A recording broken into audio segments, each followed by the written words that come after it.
ఆదికాండము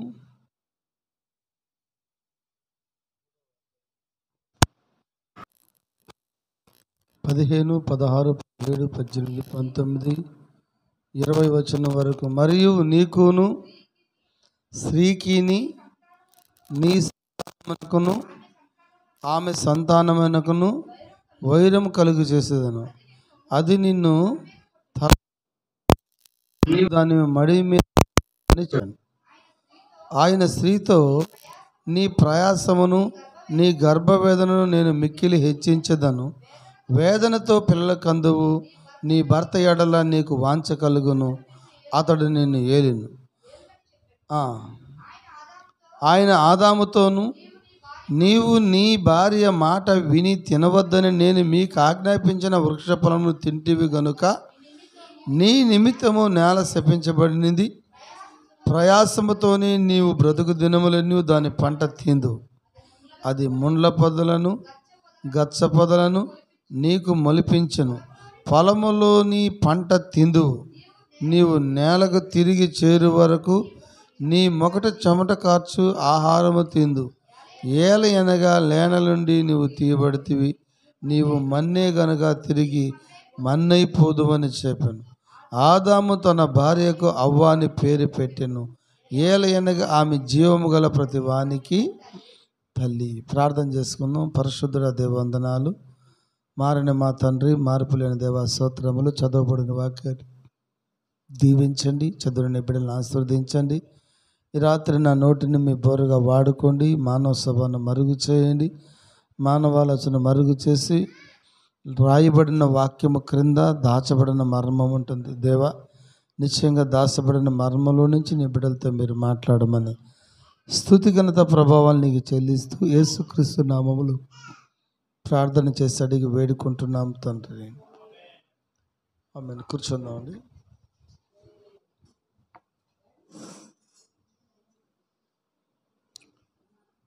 దయచేసి ఎవరు మాట్లాడద్దు. మంచిది. మరి ఈ రాత్రికాల సమయంలో నేను తీసుకుంటున్న చిన్న అంశము స్త్రీ సంతానము. హల్లెలూయా. అంతేనంటారా? నిశ్చయంగా మధ్యాహ్న కాల సమయంలో దేవుడు మనతో ఒక కోణంలో నుంచి మాట్లాడాడు. ఈ రాత్రి మరొక కోణంలో నుంచి దేవుడు మనతో మాట్లాడనే ఉన్నాడు. ఆయన ఎంతమంది ఇష్టపడుతున్నారు? హల్లెలూయా. చూసాం మనం ఆదికాండము మరి 5వ అధ్యాయములో మనం ఒక వంశావళిని చూస్తున్నాము. ఆ వంశావళి ఎవరు అంటే ఆదాము వంశావళి. అదేవిధంగా మరి 4వ అధ్యాయంలో మనం ఒక వంశావళిని చూసాము. ఆ వంశావళి ఎవరిది అంటే అది కయ్యోను యొక్క వంశావళి. మరి ఆదాము వంశావళి ఏమో 5వ అధ్యాయంలో చూడవచ్చు.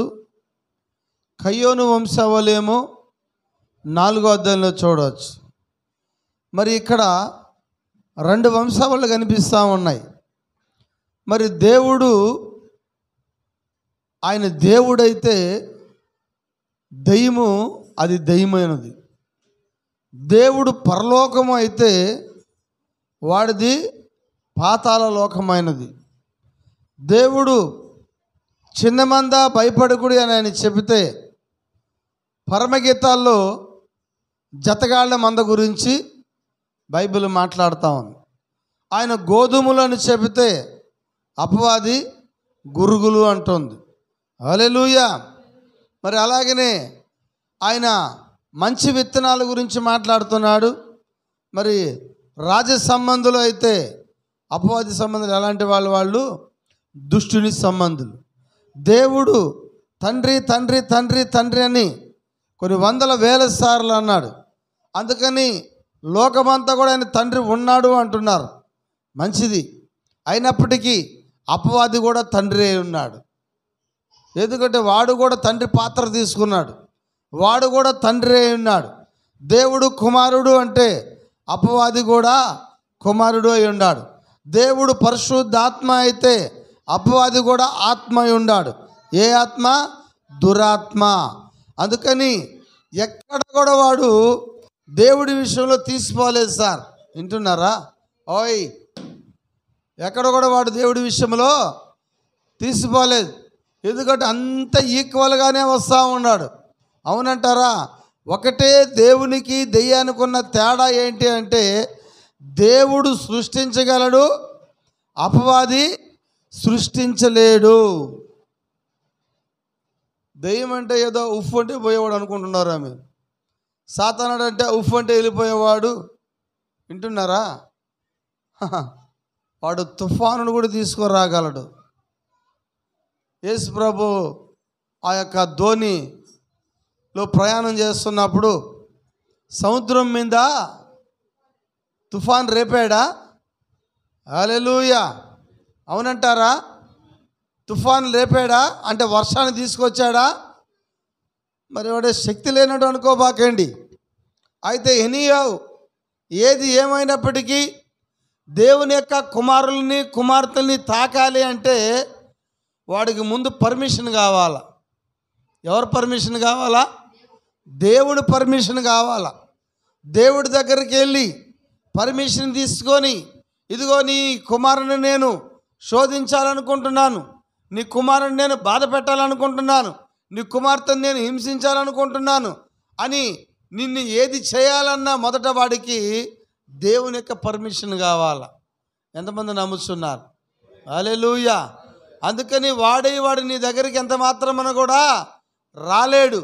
అది దేవుడు పంపితేనే వాడు నీ దగ్గరికి రాగలడు. హల్లెలూయా. ఒకరోజు నేను ఒక పాస్టర్ గారు మాట్లాడుకుంటూ చాలా చక్కగా ఒక కార్యాన్ని బట్టి మాట్లాడుతున్నాము. దెయ్యం ఎప్పుడు కూడా దేవుడి దగ్గరికి వెళ్ళి పర్మిషన్ తీసుకొని ఆయన బిడ్డల్ని హింసిస్తుంది, అంతేగా. వాడు రాగలడా? యోబు కాలంలో మనం చూడవచ్చు. యోబుని తాకడానికి ముందు అపవాది ఎవరి దగ్గరికి వెళ్ళాడండి? దేవుడి దగ్గరికి వెళ్ళి మరి అడిగినప్పుడు దేవుడు అడిగాడు, ఏరా లూసిఫర్ ఎక్కడి నుంచి వస్తున్నావు అన్నప్పుడు, నేను భూమి మీద అటు ఇటు తిరుగుతూ వస్తున్నాను అన్నాడు. ఆయన అన్నాడా? అయితే మరి నా కుమారులను చూసావా అన్నప్పుడు, లేదయ్యా అందరూ నా కుమారులే, అయితే నీ కుమారుడు ఒకడున్నాడు, దేవుడే సాక్ష్యం ఇచ్చాడు. ఆడు చెప్పలా, దేవుడు చెప్పాడు. ఎవరి గురించి?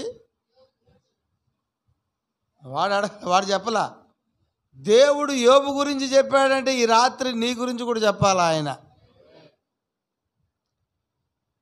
దేవుడు దెయ్యము కలిసి ఏమైనా పని చేశారు ఎప్పుడైనా? డౌట్ వచ్చింది నాకు. చేశారా?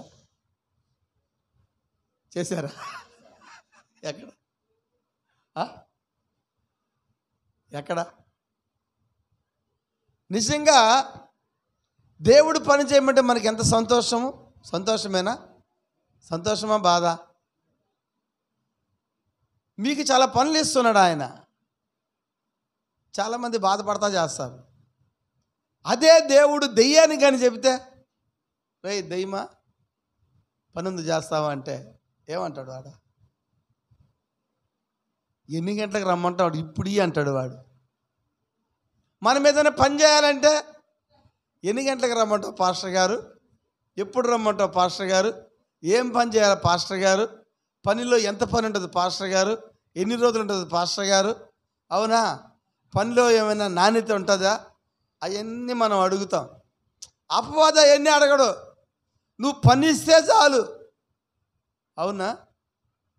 ఇచ్చాడా దెయ్యానికి దేవుడు పని? ఎప్పుడు? అది కాదులే.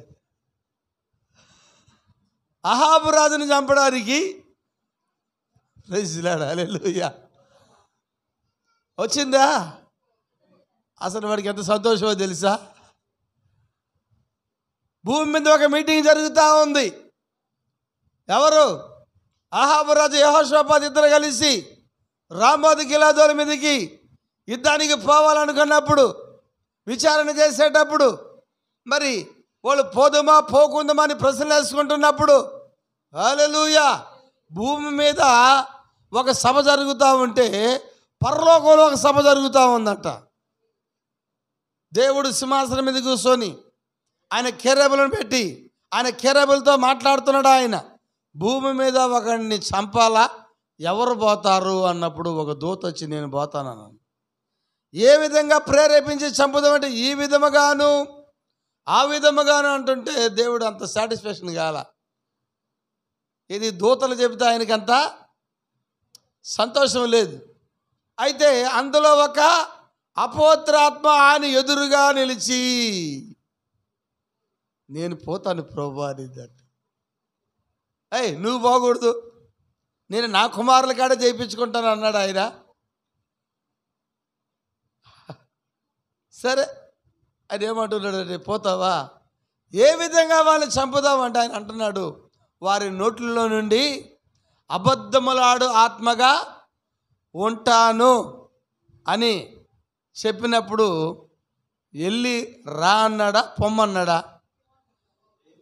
జయము పొందుదు అన్నాడు. అంటే బెస్ట్ ఆఫ్ లక్ అనొచ్చా? ఇంగ్లీష్లో చేసి అనొచ్చా? బెస్ట్ ఆఫ్ లక్ అనొచ్చా? అంతే కదా, అనొచ్చా అనకూడదా? అవును, బెస్ట్ ఆఫ్ లక్. నీకు లక్ ఇది, నీకు ఒక మంచి పని ఇస్తాడు. అదే ఎవరిని? అహాబు రాజుని చంపే పని ఎవరికి అప్పగించినాడు దేవుడు? ఎవరికి? దెయ్యానికి అప్పగించినాడు. ఆ దెయ్యం ఎక్కలేని సంతోషం తెలుసా? ఆ రోజు వచ్చింది ఎక్కడికి? అహాబు రాజు దగ్గరకు వచ్చి అహాబు రాజు నోట్లో అహాబు రాజు లేక ప్రవక్తల నోట్లో ఏ ఆత్మగా ఉంది? అది అబద్ధపు ఆత్మగా ఉంది. అవునా? హల్లెలూయా. అందరూ ఒక్కసారిగా జయము చెప్పారంట. అయితే అహాబు రాజు ఏమయ్యాడు? చచ్చాడా? మరి నేను అడుగుతున్నాను, ఆ అబద్ధపు ఆత్మ వెళ్ళిపోయిందా మరలా? అది పోలా. ఈరోజు ప్రతి క్రైస్తవ సంఘాల్లో ఉంది. ఈరోజు తెలుసా మీకు? ఈరోజు ఏం ఆదివారం? ఎవరు చెప్పారు మీకు? మట్ల ఆదివారం అని ఈరోజు ఎవరు చెప్పినారు? మట్ల ఆదివారం పోయినసారి విన్నాం మనం. ఏమి విన్నాం? చరిత్రలో దేవుడు కావాలా మీకు, ఇప్పుడున్న దేవుడు కావాలని విన్నాం. సమరయ స్త్రీ దగ్గరికి ఏ దేవుడు కావాలా? చరిత్రలో దేవుడు కావాలి, ఇప్పుడున్న దేవుడు కావాలా? ఇప్పుడు నువ్వు మట్లాదివారం చేస్తున్నావు అంటే నువ్వు ఏ దేవుడిని ఆరాధిస్తున్నావు? నేను అడిగా ఇంతకుముందు ఒక ఆయనకు ఫోన్ చేశా, అయ్యా ఈరోజు ప్రభరాత్రి భోజనం రా అంటే, అయ్యా చిన్న ప్రార్థన పడింది అయ్యా. ఏం ప్రార్థన అన్న అంటే నాకే తెలియదు ఈరోజు మట్లాదివారం అని. ఏం ప్రార్థన అంటే ఈరోజు ఏం ఆదివారం అంట? మట్లాదివారం అన్నాడు ఆయన. అరే రే రే రే ఈ వారంలో మట్లెత్తుకొని తిరిగారు, రేపు వారం ఆయన సిలువేశారు. తెలుసా మీకు? ఈ వారంలో ఆయన గణపరిచారు, రేపు ఆదివారం ఆయన్నే సిలువేశారు. తెలుసా? హల్లెలూయా. శుక్రవారం ఆయన సిలువేశారు. ఈ ఆదివారము ఏ ఈదైతే గణపరిచిందో, ఏ ఈదైతే మహిమపరిచిందో, ఏ ఈదులో అయితే మట్టలు ఎత్తుకొని తిరిగారో, ఏ ఈదులో అయితే ఆయనకి జయజయలు పలికారో, ఏ ఈదైతే యూదుల రాజుగా వచ్చుచున్నవాడు జయమో జయమో జయమో అని అరిచి కేకలు పెట్టారు, అదే ఈదులు ఆయన సిలువెత్తుకుని మోపించినారు వాళ్ళు. నీకు చరిత్రలో దేవుడు కావాలంటే ఈ మట్టల ఆదివారం చేసేటప్పుడు నువ్వు ఖచ్చితంగా ఒక గాడిదను కూడా కొనుక్కోపోయి చెప్పిన ఒక పాస్టర్కి ఫోన్ చేసి, అయ్యా మేము మట్టల ఆదివారం పోతున్నా క్యాన్వాస్ కంటే, నువ్వు పోతూ మట్టలు తీసుకున్నావు, చేపలు తీసుకున్నావు, గుడ్డలు తీసుకున్నావు, గాడిదలు కూడా తీసుకోపో. అన్నీ ఫుల్ఫిల్గా ఉండాలి కదా మట్టల ఆదివారం అంటే. ఏ సార్ అవునంటారా? గాడిది కావాలంటే అడ్రస్ కూడా చెప్తా. గుర్రాలు బాడుగులకి ఇస్తారు, ఏనుగులు బాడుగులకి ఇస్తారు, ఒంటిలు అద్దెలకి ఇస్తారు. చెప్పచ్చా? గాడిది కూడా ఇస్తారు నీకు అద్దెకి. ముత్తుకూరు గేటు కాడ మినీ బైపాస్లో ముత్తుకూరు గేటు దాడుతున్న నారాయణ కాలేజ్ స్కూల్ పక్కనే ఒక ఆమె గాడిది పాలు అమ్ముతుంటుంది. ఆడగబో, ఆమె గాడిది నీకు అద్దెకిస్తుంది. ఇది కూడా చెయ్యేమే, వద్దన్నది ఎవరు?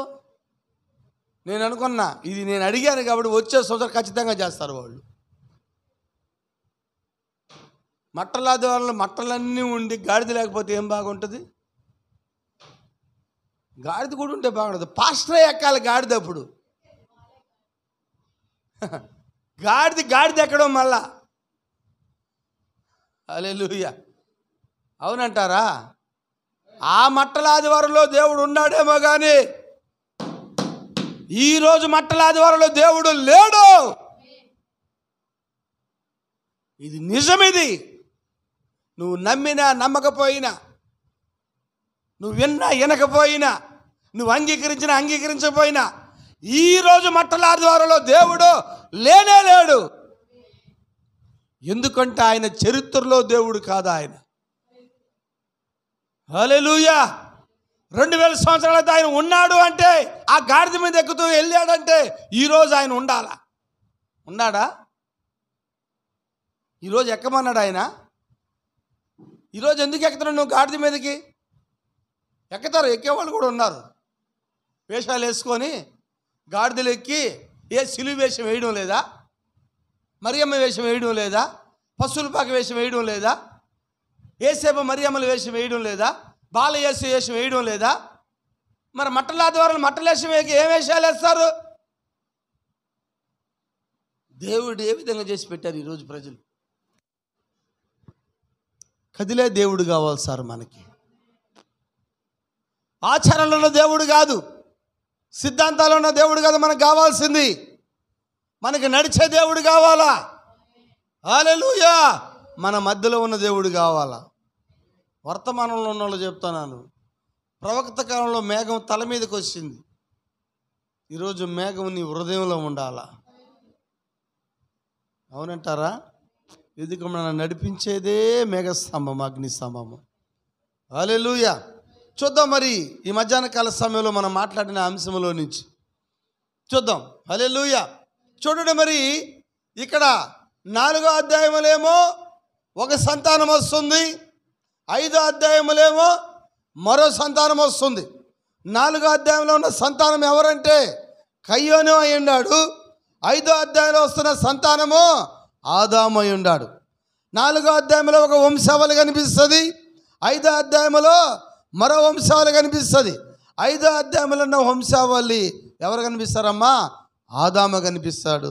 4వ అధ్యాయంలో వంశావళిలో కయ్యోను కనిపిస్తాడు. 5వ అధ్యాయం వంశావళిలో హానోకు కనిపిస్తున్నాడు. 4వ అధ్యాయంలో అపవాది యొక్క వంశావళిలో కూడా ఎవరు కనిపిస్తున్నాడు? హానోకు కనిపిస్తున్నాడు. ఆదాము వంశావళిలో మెతుషెలా కనిపిస్తున్నాడు. కయ్యోను వంశావళిలో కూడా మెతుషెలా కనపడుతున్నాడు. అవునా? హల్లెలూయా. ఆమేన్, ఆమేన్, ఆమేన్. చూడండి, మరి నిశ్చయంగా ఈ యొక్క సాయంకాల సమయంలో దేవుడు స్త్రీ సంతానముగా వస్తానని ఆయన వాగ్దానం చేశాడు. ఆయన అవునంటారా? వాక్యం ఇచ్చినాడు ఆయన, వర్తమానం ఇచ్చినాడు ఆయన. హల్లెలూయా. చూడండి, మరి ఎవరు మొట్టమొదటగా స్త్రీలో నుంచి వచ్చింది, స్త్రీ సంతానముగా వచ్చింది చెప్పచ్చా? అందుకని 3వ అధ్యాయము 20వ వచనంలో మనం ఏం చదివాము? జీవమిచ్చు ప్రతి వానికి తల్లి అవ్వ అని రాయబడి ఉంది. అంటే భూమి మీదకి మొట్టమొదటి ఒక సంతానం వస్తుంది స్త్రీ ద్వారా. అంటే ఆ మొదటి సంతానమే ఎవరు అంటే అపవాది అయి ఉన్నాడు. వాడే కయ్యోనై ఉన్నాడు. మొదటి వచ్చిన సంతానమే మరణమైనది. ఎందుకంటే పాపము గర్భము దాల్చి మరణమును గంటది. ఇప్పుడు కన్నది అవ్వ ఎవరిని అంటే మరణాన్ని గనింది. అవునంటారా? హల్లెలూయా. వాడైనా మరణము, కయ్యోనైనా మరణము, వాడి పేరైనా మరణము. అది భౌతిక మరణమేనా? మొట్టమొదటి మరణం ఎవరు తీసుకొచ్చారు? దేవుడు ఏదోనతోటి తిన్న నిశ్చయంగా మీరు చచ్చెదురు అన్నారు. తిన్నారు కానీ చనిపోయినారు. అయితే వాళ్ళ దేహాలు చనిపోవాలా, శరీరాలు చనిపోలేదు. అవ్వ శరీరం చనిపోలేదు, ఆదాము శరీరం చనిపోలేదు, మట్టి దేహం చనిపోలేదు. అయితే మానవ దేహము మొట్టమొదటిగా ఎక్కడ మరణించిందంటే హేబేలు దగ్గర మరణించింది. ఎవరు మరణాన్ని తీసుకొచ్చిందంటే కయ్యోను హేబేల్ని చంపాడు.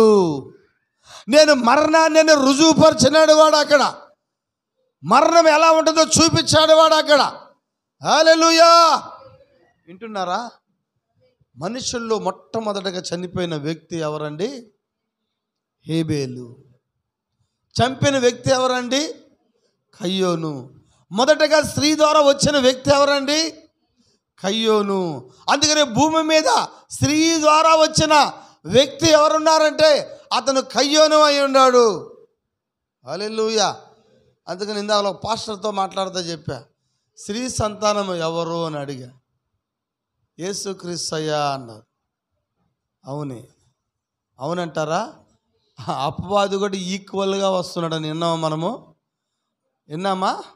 అందుకని మొదటి సంతానము మరి స్త్రీలో నుంచి వచ్చింది ఎవరు? భూమి మీదకి స్త్రీలో నుంచి వచ్చింది ఎవరు? కయ్యోనేనా? హల్లెలూయా. అవునంటారా?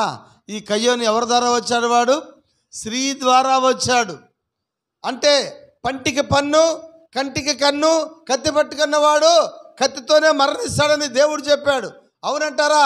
ఇప్పుడు స్త్రీ ద్వారా వచ్చాడు కాబట్టి ఈ మరణాన్ని చంపాలి అంటే దేవుడు కూడా స్త్రీ సంతానంలోనే రావాలా. మనమందరం కూడా స్త్రీ ద్వారా వచ్చాం, చెప్పచ్చా? అయితే మనం మొదట వచ్చిన వాళ్ళం కాదు. మనం మొదట వచ్చిన వ్యక్తి ఎవరు? కయ్యోను.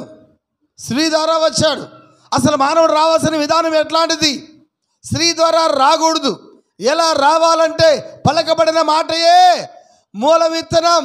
ఇది స్పోకెన్ వర్డ్. దేవుడు మాట్లాడినప్పుడు భూమి కలిగింది. దేవుడు మాట్లాడినప్పుడు సూర్యుడు కలిగాడు. దేవుడు మాట్లాడినప్పుడు చంద్రుడు కలిగాడు. దేవుడు మాట్లాడినప్పుడు ఆదాము కలిగాడు. అవునంటారా? ప్రతీది కూడా ఆయన నోటి ద్వారా కలిగి. అవునా? హెబ్రీ పత్రిక 1వ అధ్యాయం చదువుతారా? పూర్వకాలమందు నానా సమయములలోను నానా విధములుగాను ప్రవక్తల ద్వారా మాట్లాడిన దేవుడు, తన పితరులతో మాట్లాడిన దేవుడు, ఈ దినముల అంతమందు తన కుమారుడు ద్వారా మనతో మాట్లాడుతున్నాను. ఆయన కుమారుని సమస్తమునకు వారసులుగా నియమించి ఆయన ద్వారా ప్రపంచమును నిర్మించబడను. దేవుని మహిమ యొక్క తేజస్సును, ఆయన తత్వం యొక్క మూర్తిమంతమై ఉండి మహర్తుగల ఆగదామా అక్కడ ఏ మాట చేత? అది మామూలు మాట కాదు. అది మా పిల్లల్ని కంట్రోల్ చేయండి కొంచెం. మహర్తుగల మాట చేత, మాట చేత సూర్యుని కలిగజేసినాడు ఆయన. ఆ మహర్తుగల మాట చేత ప్రపంచాన్ని కలిగజేసినాడు ఆయన. ఆ మహర్తుగల మాట చేత సూర్య చంద్ర నక్షత్రాల భూమి సమస్తాన్ని కూడా ఆయన నోటి మాట ద్వారా ఆయన కలిగజేసినాడు. ఆయన మహర్తుగల మాట చేత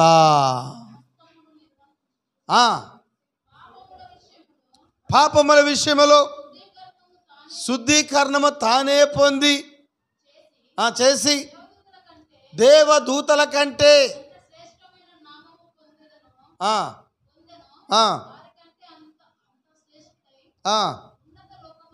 ఉన్నత లోకమందు మహిమానుడగు దేవుని కుడి పార్శ్వమున కూర్చుండెను. హల్లెలూయా. మనకు కావాల్సింది మహూర్త గల జాయే కూర్చోండి. సరే కూర్చోండి. కూర్చోట్రా, కూర్చో, అక్కడ కూర్చో, కూర్చో, కదలొద్దు. మా పిల్లలు కూర్చొని సరిగా తీసుకోండి.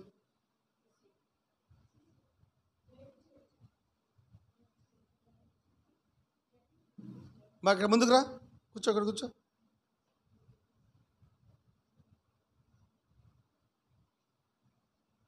కూర్చో, ఇట్రా పాప, ఇట్రా, ఇక్కడ కూర్చో, కదలొద్దు, కూర్చో, ముందు కూర్చో, కూర్చో, అక్కడ కూర్చో,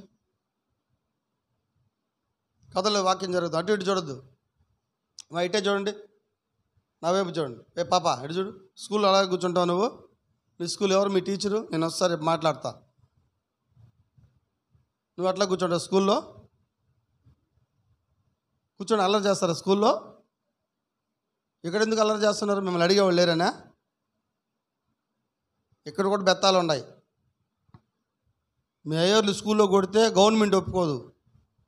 ఇక్కడ ఎవరు ఏమనరు మిమ్మల్ని కొడితే, సరేనా? సైలెంట్గా కూర్చోవాలా పిల్లలు, ఓకేనా? 1,800 వేసుకోండి. ఇట్టగా చేసేది ఇట్టేస్తారా? స్కూల్లో పెట్టేస్తారమ్మా? స్కూల్లో ఎట్టేస్తారా 1,800? అట్లే లాస్ట్ దాకా వేసుకో ఉండాలా. ప్రైజ్ ది లార్డ్, హల్లెలూయా. చూడండి, ఈ భూమి మీదకి మొట్టమొదటిగా వస్తున్న సంతానము కయ్యోను. వింటున్నారా? హల్లెలూయా. అయితే దేవుడు కూడా స్త్రీ సంతానముగా రావాలా. అందుకని ఆయన ఆది కాండంలో చెప్పాడు, నీ సంతానానికి స్త్రీ సంతానానికి వైరము కలుగును. అంటే నీ సంతానం అన్నాడు ఆడ. ఏ సంతానం అది? నీ సంతానం అంటే ఏ సంతానం అమ్మా? చూడండి, 2 సంతానాలు అక్కడ ఉన్నాయి. నీకును స్త్రీకిని. నీకును అంటే ఏ సంతానం అది? సర్పానికి ఒక సంతానం ఉంది. హల్లెలూయా. సర్ప సంతానం అన్నాడు దేవుడు, సర్ప సంతానం అన్నాడు యోహోను. అంటే సర్పానికి ఒక సంతానం ఉంది, సర్పానికి పిల్లలు ఉన్నారు, సర్పానికి కుమారులు ఉన్నారు, సర్పానికి కుమార్తెలు ఉన్నారు, సర్పానికి సంఘాలు ఉన్నాయి. చెప్పచ్చా? సర్పానికి బైబిల్ కాలేజీలు ఉన్నాయి. చెప్పచ్చా? హల్లెలూయా. సర్పానికి పుట్టిన వాళ్ళు కూడా మనుషులే. సర్పానికి అనకుండా మనుషులు ఎక్కడి నుంచి వస్తారండి? సర్పంలో నుంచి సర్పం రావాలి కదా, జంతువుల నుంచి జంతువు రావాలి కదా. కుక్కల నుంచి కుక్క వస్తే, నక్క నుంచి నక్క వస్తే, ఏనుగు నుంచి ఏనుగు వస్తే, గుర్రం నుంచి గుర్రం వస్తే, సర్పంలో నుంచి ఏం రావాలా?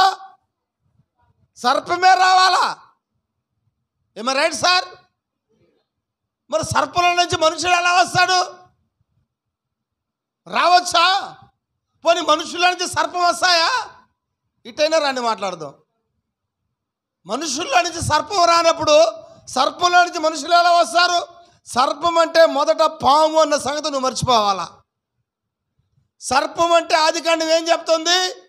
అది భూ జంతువు, అది యుక్తి కలిగినది, అది నడిచేదైనది.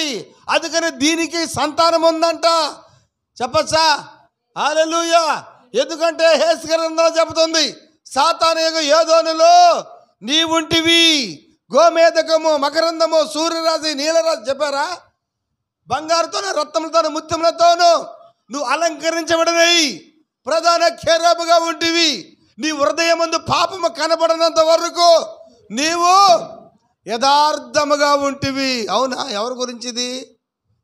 లూసిఫర్ గురించి దేవుడు మాట్లాడుతున్నాడు. అవునా? యథార్థవంతులుగా ఆయన ఏ మేలు చేయక మానడంట. లూసిఫర్ యథార్థంగా ఉన్నా కూడా దేవుడు మేలు చేసినాడు. యథార్థత కోల్పోయినప్పుడే దేవుడు తోసివేసినాడు. ఏమో రైట్ సార్? ఎక్కడ పడ్డాడు వాడు? ఏదోనలో పడ్డాడు. ఎందుకంటే వాడికి సంతానం కావాలా, వాడు సంతానాన్ని తీసుకురావాలా. అయితే వాడు సంతానం తీసుకురావడానికి వాడు సొంతంగా భూమిని తయారు చేసుకోలేడు, సృష్టి చేయలేడు, వాడు సృష్టిని తీసుకురాలేడు వాడు. ఎందుకంటే దేవుడు చేసిన సృష్టిలోకి వాడు ప్రవేశించి సృష్టిని తారుమారు చేసేదే వాడి పని. వాడు సంఘాన్ని కట్టలేడు, ఆత్మను సంపాదించలేడు, ఆత్మలు తీసుకురాలేడు, బాప్తిసం ఇవ్వలేడు, వాక్యం చెప్పలేడు, వర్తమానం చెప్పలేడు. సంఘాల్లో ఉన్నవారిని చెరిపి, చెప్పచ్చా? హల్లెలూయా, పాడు చేయడమే వాడి పని. అవునా? ఇది ఎవరిది ఈ లక్షణాలు? ఇది లూసిఫర్ లక్షణాలేనా? వాడు సొంతంగా భూమిని తయారు చేసుకోగలడా? వాడు సృష్టించగలడా? వాడు సృష్టిని తీసుకురాగలడా? వాడు ఏ విధంగా అయితే సృష్టిని చేయలేడు, అపవాది కూడా ఈరోజు సంఘాన్ని కట్టలేడు. వాడు వర్తమాన సంఘాన్ని యథార్థంగా కట్టలేడు. వాడు సువార్త చేయలేడు. వాడు ఆత్మను సంపాదించలేడు. వాడు చెప్పచ్చా? హల్లెలూయా. అయితే సంఘానికి పోతున్న వాళ్ళని గలిబిలి చేయగలడు వాడు. ఈరోజు వర్తమానంలోనే దెయ్యము సంఘ శాఖలతో పని లేదంట వాడికి. ఎవరితో పని అంట? వర్తమానంలో ఉన్న వాళ్ళతోనే పని అంట వాడికి. వాళ్ళ దగ్గరకు వచ్చి ఎత్తబాటు అయిపోయింది తెలుసా, ప్రభు రాకడ అయిపోయింది తెలుసా. వింటున్నారా? హల్లెలూయా. బాప్తీసాలు అవసరం లేదు తెలుసా. తెలుసా అన్నమాట ఎక్కడిది? వాళ్ళ నాన్న మాట ఇది. వాళ్ళ నాన్న ఏమన్నాడు? ఏదో తోట లవ దగ్గరికి వెళ్ళి ఇది నిజమా అన్నాడా? అప్పుడు నిజమా అన్నాడు, ఇప్పుడు తెలుసా అంటున్నాడు. అప్పుడేమో సర్పం వేసుకునింది, ఈరోజు వర్తమానమైన డ్రెస్ వేసుకుని వచ్చింది వర్తమానంలోకి. చెప్పచ్చా? హల్లెలూయా. నేను ఒకరిని అడిగిన, బుద్ధి లేని అడిగితే, అరే బాబు, లోకంలో ఇన్ని సంఘశాఖలు ఉన్నాయి, నశించిపోతున్నాయి, ఆ ఆత్మలందు నీకు భారం లేదంటే, వాళ్ళు కాదండి నా టార్గెట్, వర్తమానం వాళ్ళే నా టార్గెట్ అన్నాడు ఆ బుద్ధి లేనోడు. వర్తమానంలో ఉన్న వాళ్ళనే, వాళ్ళు క్రమంగాను, వాళ్ళు మర్యాదగాను, సంఘానికి లోబడి, కాపరికి లోబడి, హల్లెలూయా, వాక్యంలో నడుస్తున్న వారిని కరిపి చెరిపేవాళ్ళు వీళ్ళే సాతాను సంబంధులు. చెప్పచ్చా? ఎందుకంటే వాడు సువార్త చేయలేడు, వాడు ఒక ఆత్మను సంపాదించలేడు, వాడు భార్యను వదిలిపెట్టి, బిడ్డలను వదిలిపెట్టి, కుటుంబాన్ని వదిలిపెట్టి ఆ విశ్వాసుల కోసం పాటు పడలేడు వాడు. అట్లాంటి వాడు ఏం చేస్తాడు? సంఘాలకు పోయే వాళ్ళని ఏం చేస్తాడు? వాడు చెడగొడతాడు. ఇది నిజమా అనే దాంట్లో నుంచి ప్రారంభిస్తాడంట. మీ పాస్టర్ చాలా మంచోడు, 99 చెప్తాడు పాస్టర్ గురించి బాగా. అయితే ఒకటి మాత్రమో అది మైనస్గా ఉండదు, అది నిజమా అనే విధంగా ఉంటుంది. హల్లెలూయా. అందుకని సర్పానికి ఒక సంతానం ఉంది. ఆ సంతానమే ఎవరంటే, ఎవరమ్మా సర్ప సంతానము? మొదట్లో కయ్యోను. లోకం నమ్మకపోయినా పర్లే, మనం నమ్ముతున్నాం. మీకైనా డౌటా దీని మీద? లేదు, మీకైనా డౌట్ అంటే రండి, నేను మాట్లాడుతూ కూర్చొని, ఎవరైనా మాట్లాడవచ్చు. మా సంఘం కూడా చెప్తుంది సర్ప సంతానము ఆదాము సంతానం అని. మా సంఘం చెప్తుంది ఎవరు వచ్చి అడిగినా కూడా. కయ్యోను అనేవాడు ఆదాము కుమారుడు ఎంత మాత్రమున కూడా కానే కాదు. దానికి సాక్షులు మా సంఘమే, మేమే. కావాలంటే బల్ల గుద్ది మరీ చెప్తాం. అయితే వినడానికి నీకు విశ్వాసం ఉండాలా, దాన్ని అంగీకరించడానికి నీకేముండాలా? హృదయం ఉండాలా. నువ్వు ఆయన బిడ్డవై ఉండాలా, నువ్వు ఆయన కుమారుడివై ఉండాలా, నువ్వు ఆయన కుమార్తెలవై ఉండాలా. హల్లెలూయా. చూడండి, ఎందుకు దేవుడు స్త్రీ సంతానంగా రావాలి అంటే, మొదటగా కయ్యోను స్త్రీ సంతానంగా వచ్చాడు కాబట్టి ఆయన కూడా స్త్రీ సంతానముగా రావాలా. అందుకని ఆదాము మొదలుకొని షేతు చనిపోయిన తర్వాత, క్షమించాలా, హేబేలు చనిపోయిన తర్వాత, హేబేలుకు ప్రతిగా దేవుడు మరొక సంతానాన్ని షేతునిస్తున్నాడు. షేతులో నుంచి సంతానాన్ని చూసుకుంటా మనం వస్తే 7వ తరం వాడైనా హానోకు వస్తున్నాడు. హానోకు వచ్చాడంటే అది 7వ తరమైనది. అప్పటి వరకు ఆదాము బతికే ఉన్నాడంట. ఆదాము ప్రసంగం వింటా ఉన్నాడు. ఎవరు? 7వ తరం వాడైన ఆదాము. వింటున్నావా? ఈ ఆదాముకి ఆదాము చెప్తున్నాడు, కయ్యో 7వ తరం వాడైన హానోకి, నా మనవడైనా, ముని మనవడైనా, ఆఖరి మనవడైనా, చెప్పచ్చా 7వ తరం మనవడైనా, ఓ కయ్యోనా రా, నీకొక మర్మం చెప్తా నేను. క్షమించాలా? హానోకు, నీకొక మర్మం చెప్తా నేను. ఎందుకంటే మేము భూసంబంధం కాదు, మేము ప్రతిరోజు దేవుడితో నడిచేవాళ్ళమి. నేను పరలోకానికి పోగలను, దూతల దగ్గరికి పోగలను, చంద్రమండలం, సూర్యమండలం, ఈ అన్నిటిలోకి పోవాలంటే ఈరోజు లక్షల లక్షల కోట్ల డబ్బు ఖర్చు పెట్టుకోవాలి వీళ్ళు. అయితే నాకే ఖర్చు లేదు, నేను దేవుడి సముఖానికి వెళ్ళి రాగలను నేను. హల్లెలూయా. ఎప్పుడైతే నాయనమ్మ, అమ్మమ్మ, జేజమ్మ, అంతేనా? జేజమ్మ, మీ జేజమ్మ వల్ల నేను ఇటు అయిపోయినానయ్యా. అయితే ఎత్తపాటు అనేది ఒకటి ఉంది. 6 తరములో ఎవరు కూడా ఎత్తబడలేదు. అయితే నువ్వు ఖచ్చితంగా ఎత్తబడతావు అని ఆదాము హానోకుకి బోధించానంట. అప్పుడు ఆదాము బ్రతికిన సంవత్సరములు ఎన్నండి? 930 సంవత్సరాలు బ్రతికాడంటే హానోకుడికి లెక్కేసుకొని నీకు హానోకు కూడా కనపడతాడు. హల్లెలూయా. అయితే ఇప్పుడు ఒక 7వ తరంలో కొంతమంది ప్రజలు వచ్చారు. ఎవరు వాళ్ళు? 7వ సంఘకాలంలో కొంతమంది వచ్చారు ఇక్కడికి. హల్లెలూయా. 7వ సంఘకాలం ఎత్తబాటు కాలము. లవో దగ్గర నుంచి దేవుడు బయటికి తీసుకొచ్చాడు. ఇక్కడ ఒక ఆదాము మనతో మాట్లాడుతున్నాడు. ఆ ఆదామే ప్రభు అయిన యేసు క్రీస్తు అయి ఉన్నాడు. ఆయనే కడపటి ఆదాము అయి ఉన్నాడు. మొదటి ఆదాము హానోకుతో మాట్లాడాడంటే ఈ రాత్రి కడపటి ఆదాము ఈ హానోకుతో మాట్లాడుతున్నాడు ఆయన. హల్లెలూయా. ఓ వధువైన హానోకు, నువ్వు మరణించవు, నువ్వు మరణానికి పోవు, నువ్వు సమాధికి పోవు. ఈ కాలంలో ఒక ఎత్తబాటు ఉంది. హానోకు వలె మీరు ఎత్తబడతారు. హల్లెలూయా. అందుకని మీరు వాక్యాన్ని నమ్మండి, దేవుణ్ణి నమ్మండి. వాక్యంలో మీరు నడిచారంటే హానోకు వలె మీరు ఎత్తబడతారు.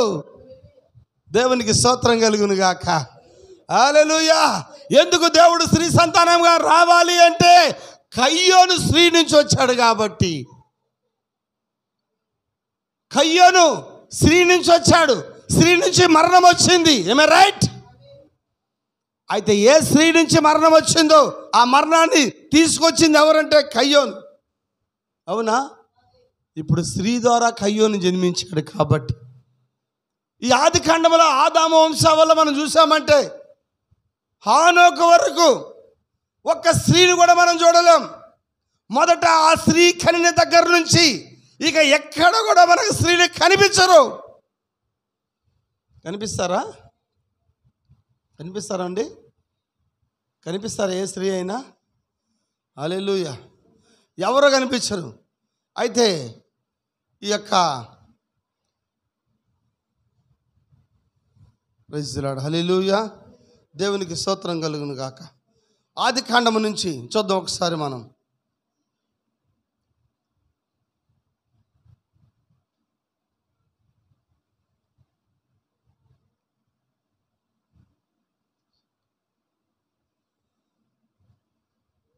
ఇక్కడ హానోకును మనం చూసాము. హానోకును చూసామా? హానోకు తర్వాత ఎవరు కనిపిస్తాడో మనకంటే అదే కాలంలో నోవా కనిపిస్తాడు. మెతుషేలా నుంచి ఎవరు చూసాం? మధ్యాహ్నం మనము నోవాహును చూసాం. నోవాహులో నుంచి ఎన్ని సంతానాలు వచ్చినాయి? 3 సంతానాలు. ఏంటది? షేము, హాము, యాపేతు. యాపేతు అయిన తర్వాత మరలా ఎవరు మనకు కనిపిస్తారంటే అబ్రహాం వస్తాడు అక్కడ మనకి. అదే ఎవరన్నా స్త్రీలు వచ్చారా? ఏ స్త్రీ రాలేదు. షేము, హాము, యాపేతు వారిలో నుంచి 3 సంతానాలు వస్తూ ఉన్నాయి. వాళ్ళే సమరయులు, అన్యులు, యూదులు. హల్లెలూయా. వీళ్ళు రాక మునుపు మనకి ఎవరు కనిపిస్తారంటే దేవుడు ఒక సంతానాన్ని పిలుస్తున్నాడు. ఆయన ఒక కుటుంబాన్ని పిలుస్తున్నాడు. ఆయన ఎవరు? ఆయన అంటే అబ్రహాం అని పిలిచినాడు. ఆయన అబ్రహాం నుంచి ఎవరు వచ్చారు? ఇస్సాకు వచ్చాడు. ఇస్సాకుల నుంచి ఎవరు వచ్చారు? యాకోబు వచ్చాడు. యాకోబుల నుంచి ఎవరు వచ్చారు? ఇక్కడికి ఆగదాం మనం. హల్లెలూయా. ఎవరు వచ్చారండి? యూదా వచ్చాడు. యూదా వచ్చాడంటే యూదా ఎవరై ఉన్నారు? యూదా వన్ ఆఫ్ ది జడ్జి అయి ఉన్నాడు. యూదా ఎవరైనా న్యాయాధిపతి అయి ఉన్నాడు. యూదా గోత్ర సింహం అయినాడు యేసుక్రీస్తు. హల్లెలూయా. ఇప్పుడు యూదా వస్తున్నాడంటే ఎవరు రావాలంటే ఒక వంశం రావాలా, ఒక వంశంలో ఒక నాయకుడు రావాలా, ఒక వంశంలో ఒక రాజు రావాలా. యూదా అంటే రాజు అయినాడు ఆయన. యూదా అంటే న్యాయాధిపతి అయినాడు ఆయన. యూదా అంటే జడ్జి అయినాడు. చెప్పచ్చా? హల్లెలూయా. చూడండి మరి మత్తయి సువార్త 1వ అధ్యాయము ఒకసారి మనం చూద్దాం. 3వ వచనం. ఆ వంశావళి చదవండి మీరు. మొదటి నుంచి చదువుదాం.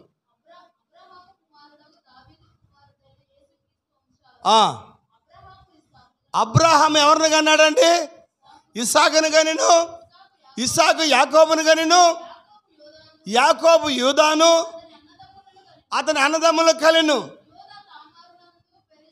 చాలు చాలు చాలు, ఇక్కడ ఆగదు. ఒక్క నిమిషం ఆగదు. ఎవరు వస్తున్నారండి? యూదా నుంచి. యూదా ఎవరు? అబ్రహాం సంతానమేనా?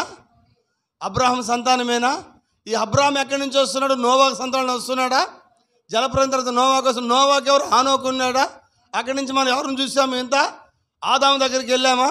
హల్లెలూయా, హల్లెలూయా, దేవునికి స్తోత్రం కలుగును గాక. అయితే మరి ఇక్కడ 3వ వచనములో యూదా ఎవరినందు? ఈ తామారు ఎందుకు వచ్చింది? ఎవరి తామారు? హల్లెలూయా. ఈ తామారు నందు ఎవరు వస్తున్నారండి? ఫేరెసును జెరహును గనెను. ఆమేన్, హల్లెలూయా. కొంచెం ఆగదాం, అక్కడ కొంచెం ముందుకు వెళ్ళిపోదాం. ప్రైజ్ లార్డ్, దేవుడికి స్తోత్రం కలుగును. కానీ షార్ట్కట్లో తీసుకొని రేపు వారం దాన్ని కంటిన్యూషన్ చేస్తా. అయితే చూడండి, దాని తర్వాత ఏం జరిగిందంటే, ఈ తామారు ఎవరో మనకు తెలుసు. ఈమె ఎవరైనారంటే తామారు వధువైనది, ఆమె వధువుకు సాదృశ్యమైనది. హల్లెలూయా. ఎందుకంటే ఈమె గర్భం దాల్చింది ఎవరి వల్ల అంటే యూదా వల్ల గర్భం దాల్చింది. ఈ పుస్తకము లోకానికి అది భూత పుస్తకంగా ఉంటుంది, కానీ మనకైతే ఇది జీవగ్రంథంగా ఉంది. హల్లెలూయా.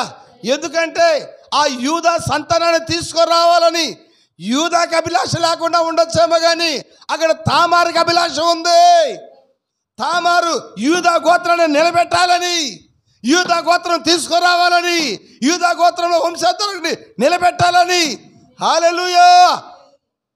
ఆ యూదాకి 3 కుమారులు ఉన్నారు. ఒక కుమారుని వివాహం చేసినప్పుడు ఆ కుమారుడికి సంతానం కలగలేదు. మరో కుమారుని చేసినప్పుడు వాడి వల్ల కూడా సంతానం కలగలేదు. వాడిని దేవుడు చంపివేశాడు. దాని తర్వాత ఆఖరు కుమారుడైన చిన్నవాడు ఉన్నాడు. అయితే ఆ యూదా అంటున్నాడు తామారుని పిలిచి, అమ్మ తామారు, నువ్వు వెళ్ళిపో, నీ కుటుంబానికి వెళ్ళిపో.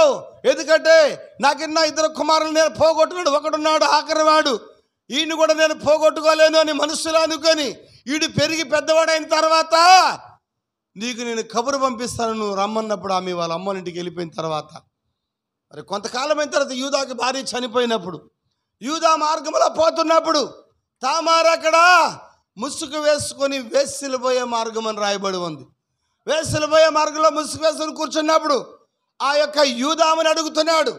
ఆమె అడుగుతుంది, మరి నన్ను సంతోషపెట్టని అడిగినప్పుడు ఆయన అడుగుతున్నాడు ఏమైనా వేశ్య అన్నప్పుడు ఆమె అడిగి ఆ వేశ్యలు పోయే మార్గంలో కూర్చొని ఉన్నాను. అయితే ఆయన అంటున్నాడు, ఆమె అడిగింది ఈ లోపల మాకు ఏదైనా తాకట్టు పెట్టమన్నప్పుడు యూదా తాకట్టు పెడతా. ఏం తాకట్టు పెట్టాడండి యూదా? 3 తాకట్టు పెట్టాడు ఆయన.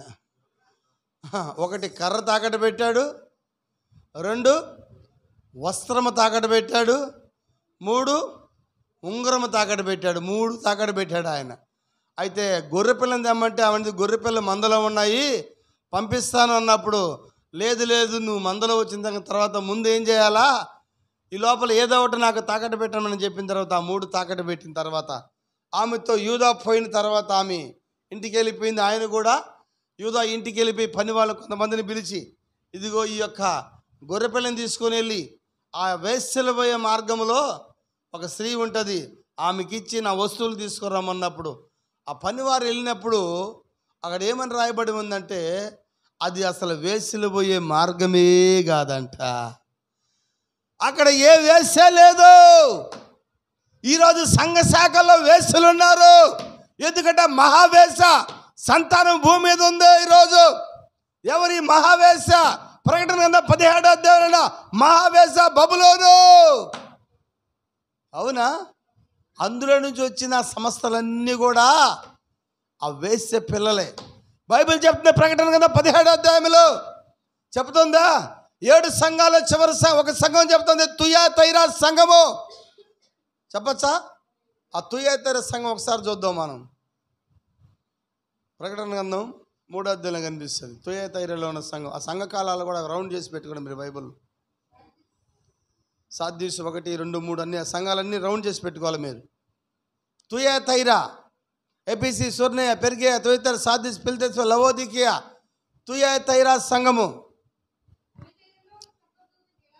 రౌండ్ చేసి పెట్టుకోండి. తుయతైరాలో ఉన్న సంఘం ప్రకటన గ్రంథము 3వ అధ్యాయము 18వ వచనమా, అగ్నిజాలం అంటే కన్నులను అపహరించబడిన పాదములను దేవుని కుమారుడు చెప్పు సంగతులేమనగా, నీ క్రియలను, నీ ప్రేమను, నీ విశ్వాసమును, నీ పరిచర్యను, నీ సహనమును నేను ఎరుగుదును. నీ మొదటి క్రియల కన్నా, అదే ఈరోజు కడపటి క్రియలు. ఏంటి ఈరోజు? ఇదే మట్లెత్తుకొని తిరిగే కడపటి క్రియలు. మొదటి క్రియల కన్నా కడపటి క్రియలు రోజు ఎక్కువైనాయి. ఆయనను నీ మీద తప్పు ఒకటి మోపవలసి ఉన్నది.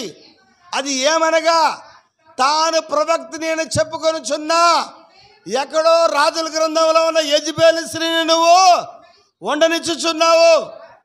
జాగ్రత్తము చేయుటకును, విగ్రహములు బలిచ్చినాడు తినుటకును అది నా దాసులకు బోధించుచు అమ్మా వారిని మోసపరచుచున్నది.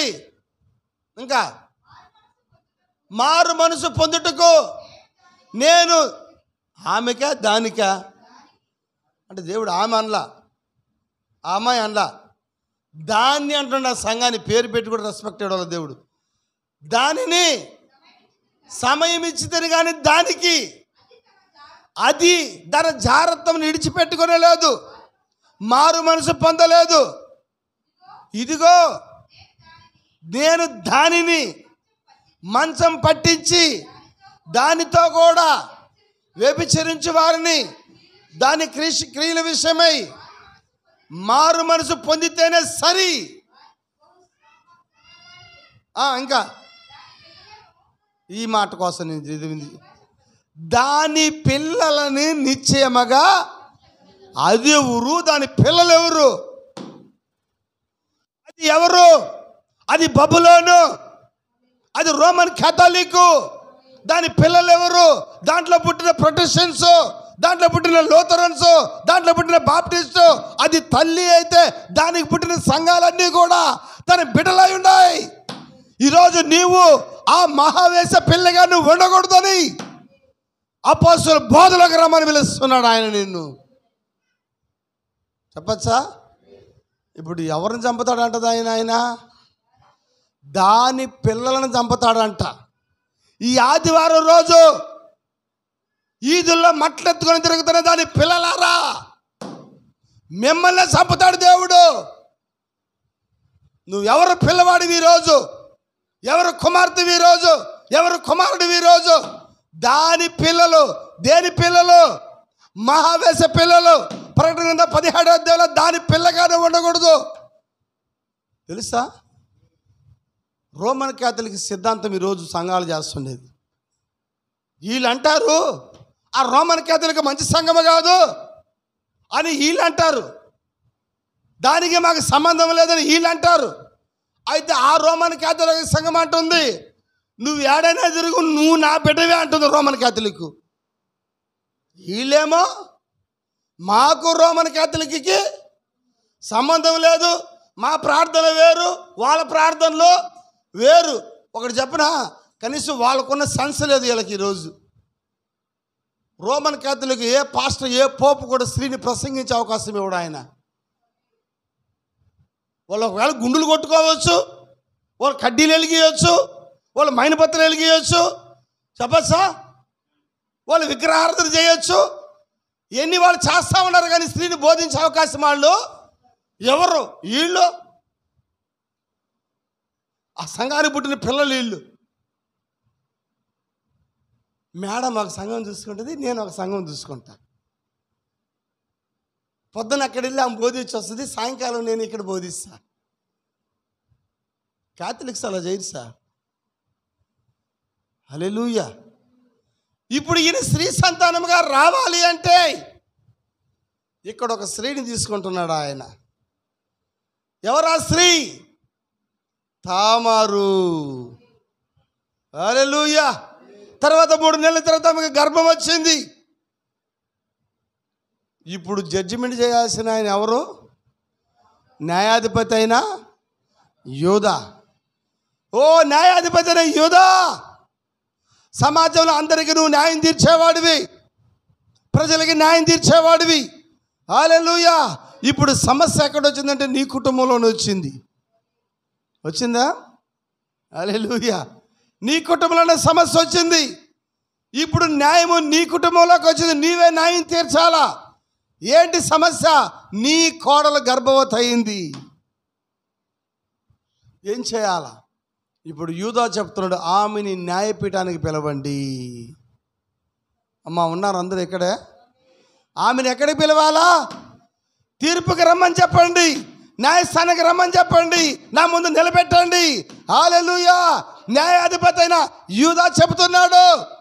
అయితే వాళ్ళు వెళ్ళి ఆమెను అడుగుతున్నారు, అమ్మా జడ్జి పిలుస్తున్నాడు, నేను పిలిచేది పోలీసు వాళ్ళు కాదు, పిలిచేది లాయర్ కాదు, పిలిచేది అక్కడున్న అసిస్టెంట్లు కాదు. చెప్పచ్చా? హల్లెలూయా.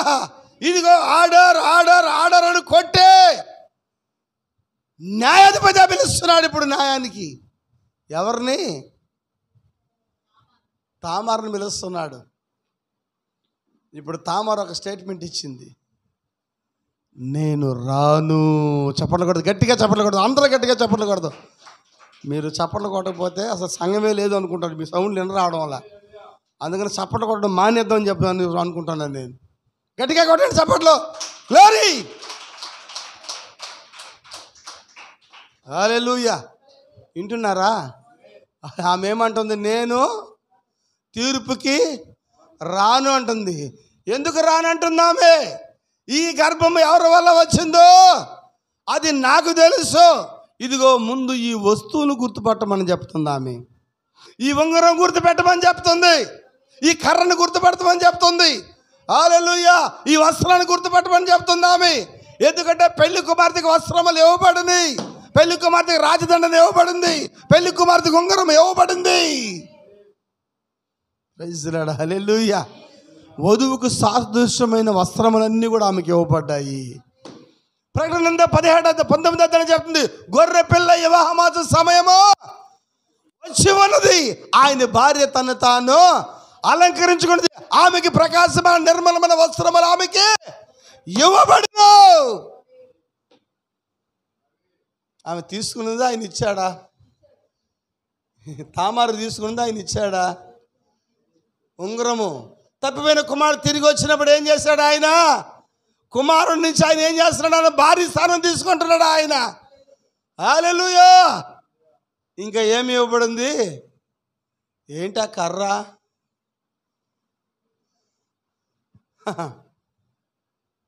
ఆర్డర్ ఆర్డర్ ఆర్డర్, రాజదండన. హల్లెలూయా. ఇప్పుడు రాజదండన యూదా చేతిలో ఉండవలసింది ఎవరి చేతిలో ఉంది? తామారు చేతిలో ఉంది. ఇదిగో ఆ స్టాంపు వేసిన ముద్ర ఎవరి చేతిలో ఉంది? తామారు చేతిలో ఉంది. ఓ ఆ పైన వస్త్రం ఎవరి చేతిలో ఉంది? తామారు దగ్గర ఉంది. చెప్పచ్చా? ఆమె అంటుంది, నేను తీర్పుకి రాను అంటుంది ఆమె. ఈరోజు శాఖలన్నీ తీర్పుకు పోతాయి. పెంతెకోస్తు తీర్పుకు పోద్ది, బాప్టిస్ట్ తీర్పుకు పోద్ది, లూథరన్ తీర్పుకు పోద్ది. ప్రతి శాఖ, ప్రతి సిద్ధాంతం, ప్రతి సంఘం కూడా తీర్పుకు పోద్ది. అయితే తీర్పుకు పోని ఒకే ఒక గుంపు ఉంది, అదే ఈ రాత్రి కాల సమయంలో నీవై ఉన్నావు. వధువైంది, ఆయన భార్య అయింది, గొర్రెపిల్ల భార్య అయింది, ఆమె తీర్పుకి పోను అంటుంది ఆమె ఈరోజు. ఎందుకంటే హల్లెలూయా, వధువు కూడా ఈరోజు గర్భం దాల్చింది. దేని ద్వారా? వాక్యము ద్వారా. అవునంటారా? విత్తనం అంటే వాక్యమేనా? వాక్యం అంటే విత్తనమేనా? ఆ విత్తనం హృదయంలో ఉందా ఈరోజు? ఈ హృదయంలో దాచి ఉందా ఈరోజు? హల్లెలూయా. ఎప్పుడైతే ఈ కార్యాలన్నీ వెళ్ళి యూదాకి చెప్పాడు, యూదా అంటున్నాడు, ఆమె నాకన్నా నీతిమంతురాలు, ఆమె నాకన్నా నీతిమంతురాలు. Praise the lord. హల్లెలూయా. ఇదిగో మొదటిగా ఒక సంతానం వస్తూ ఉంది. స్త్రీని మెన్షన్ చేస్తూ ఉన్నారు. ఎవరా స్త్రీ? తామారు. తామారు యూదా. యూదా తామారు నందు పేరేసు జరాహును కనెను. Praise the lord. హల్లెలూయా. దేవునికి స్తోత్రం కలుగును గాక, దేవునికి మహిమ కలుగును గాక. కళ్ళు మూసుకుంది, ఇంకా అవేటట్లేదు. కంటిన్యూషన్ చేద్దాం రేపు ఆదివారం. కళ్ళు మూసుకుందాం, అందరం కళ్ళు మూసుకుందాం, ప్రార్థన చేద్దాం. స్తోత్రములు నాయన. పరిశుద్ధుడా దేవ, వందనాలు.